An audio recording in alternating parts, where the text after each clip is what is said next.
If you're a homeowner who's either in the process of or looking at a future divorce, then it's important that you understand how mortgage, as well as the piece of real estate that you own, will play in with the entire divorce process.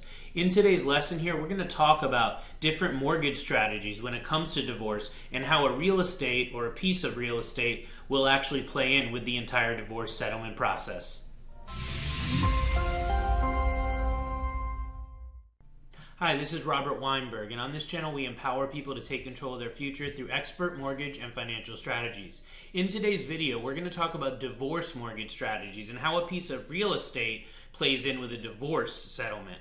So there's really three main options that you're going to have when getting divorced and dealing with the real estate that you own. First of all is going to be to sell the property, and by selling it, you're going to pay the mortgage off that's on the property, and both spouses would then be absolved of the obligation.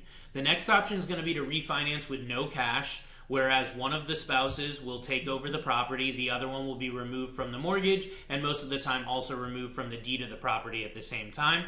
And last but not least, and probably the most common mortgage strategy, is to refinance and buy out or settle the equity on the property with the other spouse.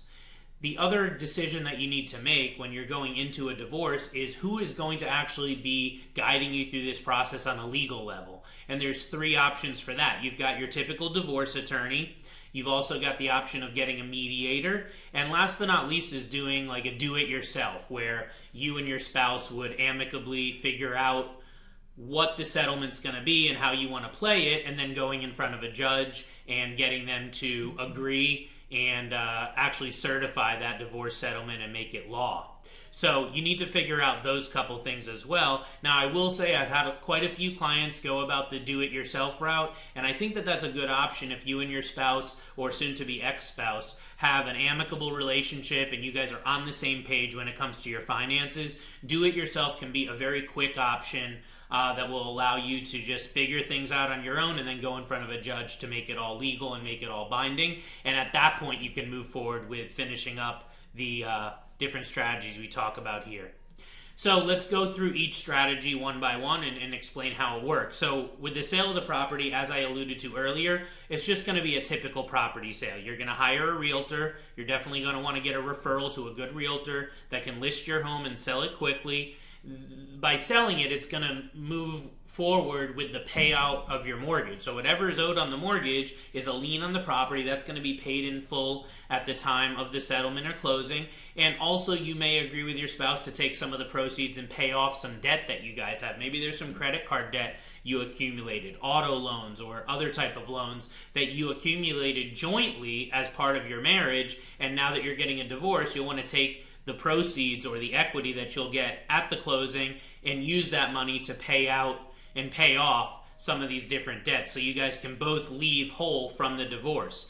So with any of these, it's really going to come down to getting things in writing up front. It's not just based on a conversation, but any underwriter, especially with the refinance strategies we'll talk about, is going to want to make sure you've got something in writing from the court to show what the settlement options are that have been agreed to. Now, as far as the mortgage strategy, we need to begin with the end in mind. So like I talked about, making sure you have it in writing up front. What do you want to accomplish? So typically a divorce settlement agreement is going to talk about, that one spouse is going to refinance within a certain amount of time and give a certain amount of equity to the other spouse, or they're just going to refinance to take one spouse off of the mortgage and take them out of the obligation for that mortgage and remove them from the title. Usually there will be a timeline that has to be adhered to. The typical timelines I've seen are like 6 to 12 months. And if the refinancing isn't completed by that point, for whatever reason it may be, whether one spouse doesn't qualify on their own or if they just are being uncooperative, then typically if it's not adhered to in that timeline, the house is automatically going to be sold from a legal standpoint because they didn't adhere to the agreement that was made. So what do you want to accomplish is really important, so you can reverse engineer what strategy you're going to use for this. Now, the simplest mortgage strategy is going to be a refinance with no cash settlement.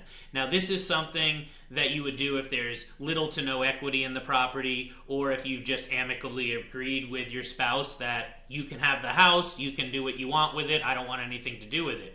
And then it's just going to be a normal refinance. You'll contact your mortgage advisor to apply, let them know you're looking to take your ex or soon-to-be ex-spouse off of the property title and off of the current mortgage, and they'll be able to go ahead and process your loan as a regular rate and term refinance. That's, like I said, going to be the quickest and the most simple option that you have.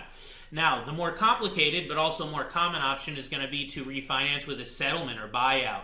So this is where you're going to agree, potentially with the help of a attorney that does divorce or a mediator, to a certain amount that you're going to need to settle with the other spouse on. So I've seen it where it could be a $50,000 settlement, it could be $10,000, or anywhere higher, could be lower, just depending on your particular circumstance.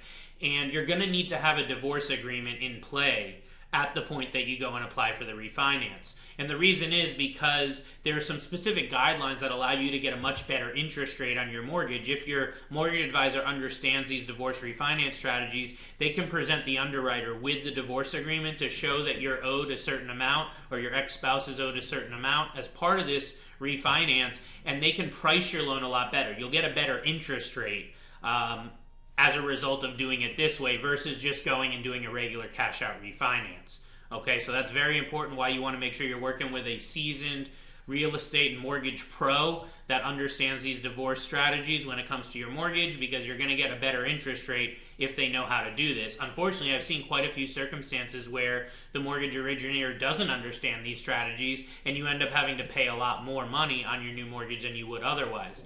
So what it entails is looking at the divorce agreement and saying, okay, you're owed, let's say, $50,000 to your ex-spouse. We'll go ahead and add that as a liability on your loan application. So we'll put in, as part of your debt, we'll add a new debt and say, divorce buyout, $50,000. The underwriter will see that, they'll look at the divorce agreement to confirm that that's the amount, and then we get to treat that as a settlement out of the closing. It's not cash going to you as the borrower, as the homeowner, it's cash out going to your ex-spouse. So it doesn't get treated as a cash out refinance, which there's some huge pricing advantages like I was just talking about. So that's why it's important, again, to make sure this is done right, begin with the end in mind, and work with a pro.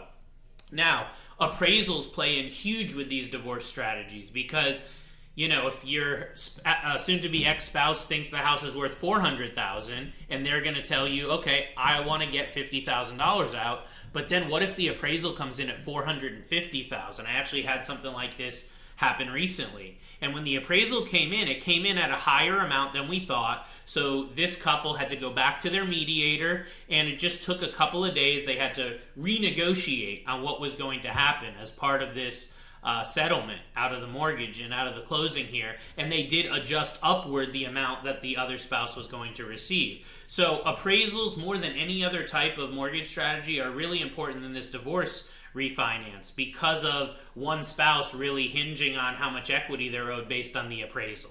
Okay, so make sure that you're really diligent with the appraisal, that you review it thoroughly, and that it does meet the expectations, good, bad, or indifferent, as part of that process.